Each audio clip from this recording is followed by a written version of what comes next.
Это мой самый любимый чизкейк.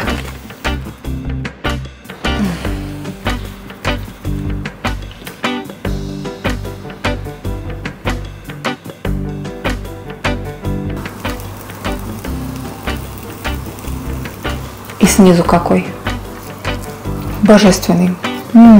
Обожаю. Это мой самый любимый чизкейк. Ну, конечно, после Сан-Себастьяна, жирность которого зашкаливает. Но этот чизкейк есть не опасно, так как его можно приготовить из нежирного мягкого творога и натурального нежирного йогурта. А главная его особенность – стабильная, невероятная воздушность. По текстуре он напоминает японский хлопковый чизкейк. Но опять-таки в японском чизкейке ингредиенты довольно жирные, а здесь очень даже дружелюбные. И в этом видео я расскажу, как добиться такой структуры и дам две подсказки, как сделать так, чтобы чизкейк остался воздушным, как при выпечке в духовке, и не опал. И даже после остывания он остается пышным, высоким и воздушным. Приготовьте такой дома и напишите, что сказали ваши детки и сколько раз по их просьбе вы уже пекли этот чизкейк.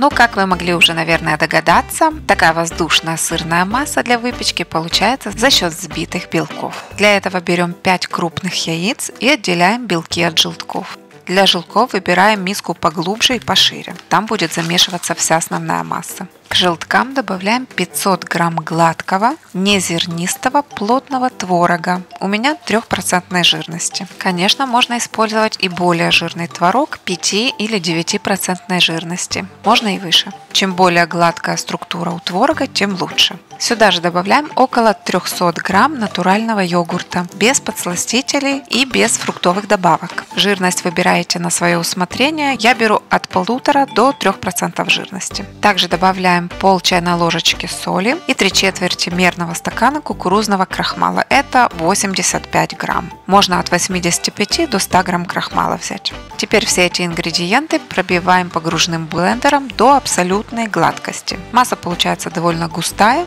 После измельчения не должно быть никаких крупинок.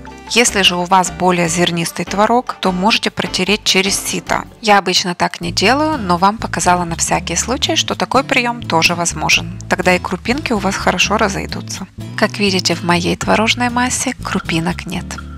До того, как мы займемся белками, важно подготовить посуду, в которой мы будем печь. Можно выпекать в обычной разъемной форме, но, как правило, они невысокие, и мне не хватает высоты, потому я приобрела вот такое кольцо диаметром 22 см и высотой 10 см. И тогда я спокойна, что чизкейк при выпечке не убежит. Это кольцо я застилаю 2 слоями пергамента, предварительно смоченного в воде. Мокрым я его мну в руках, а потом выравниваю и укладываю внутрь кольца, так он ложится более послушно. 2 слоя пергамента нужны для того, чтобы укрыть всю внутреннюю поверхность кольца. Ширины одного пергамента не хватает. Вот так все аккуратненько у нас получилось. Сырная масса вроде не должна затечь между слоями пергамента. И теперь можно приступать к взбиванию белков. Я буду использовать планетарный миксер, но абсолютно спокойно можно сделать это с помощью ручного миксера, так как весь процесс занимает не более 4-5 минут. Итак, 5 белков начинаем на небольшой скорости взбивать с добавлением 1/4 чайной ложки соли. И постепенно, повышая скорость, в 3 приема добавляем 200 грамм сахара. Это 190 грамм обычного сахара и 10 грамм ванильного сахара. Конечно же, приветствуется добавление натуральной ванили. И теперь первая очень важная подсказка. Белки нужно взбивать до мягких пиков на средней или чуть выше средней скорости миксера. Ни в коем случае нельзя допустить перевзбивания белков в плотную такую белковую массу, когда она уже прям застряла на этом венчике. Все, это уже может быть первой ошибкой на пути к тому, что чизкейк упадет после выпечки. Итак, взбитые до мягких пиков белки в несколько приемов смешиваем с предварительно приготовленной нами творожной массой.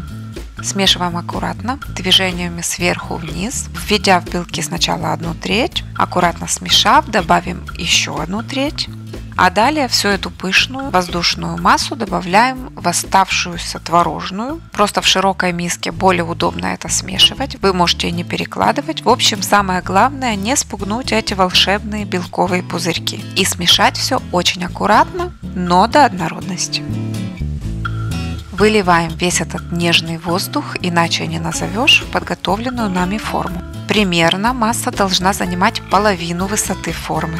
При выпечке чизкейк растет, и чтобы он не убежал за борта, нужно, чтобы в форме было достаточно места по высоте для роста. Способ выпечки – это второй важный нюанс для сохранения объемности и воздушности десерта. В разогретую до 220 градусов Цельсия духовку на нижний поддон мы наливаем около 600 мл кипятка. Сверху на решетку устанавливаем наш чизкейк и закрываем духовку. Через 10 минут выпечки при такой температуре, желательно на режиме конвекции, если нет, так на обычном режиме, понижаем жар до 120 или до 130 градусов Цельсия, и в течение 15 минут жар должен опуститься до этой температуры. Для этого каждые 5 минут приоткрываем духовочку, буквально на пару секунд. Таким образом температура опускается постепенно. Это важный момент – не допустить резких перепадов температуры. На этой пониженной температуре 120-130 градусов мы печем чизкейк около 90 минут, затем духовку выключаем, но не открываем еще 30 минут, тем самым обеспечивая стабилизацию и закрепление объема воздушной выпечки. Чизкейк при подъеме всегда лопает, и это очень красиво, и это нормально. Вот такой воздушный результат получается всегда, если вы придерживаетесь двух правил. Если вы не перевзбиваете белки, то есть доводите их до мягких пиков и не более. И если вы знаете, на каком режиме печь этот десерт для того, чтобы он остался таким же высоким, пышным и воздушным. Даем чизкейку остыть в форме на столе. И когда он все еще теплый, но уже не горячий, потихонечку аккуратно снимаем пергамент с бочков. Вот так аппетитно он подрагивает. Ну, давайте, наконец, разрежем.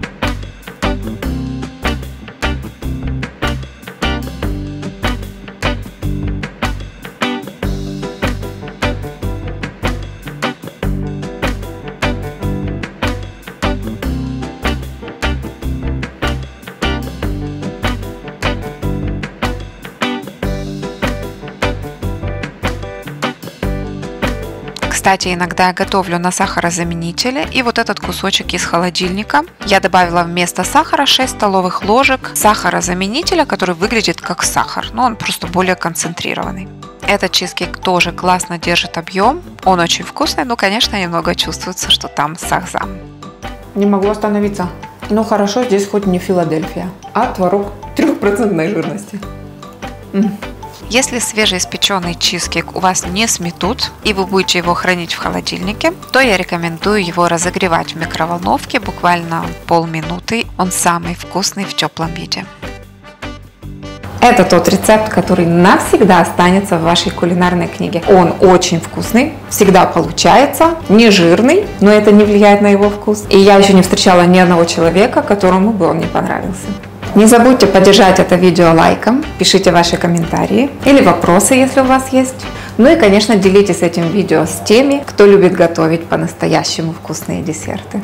На этом у меня все. Я с вами прощаюсь до нового видео и бегу читать ваши комментарии.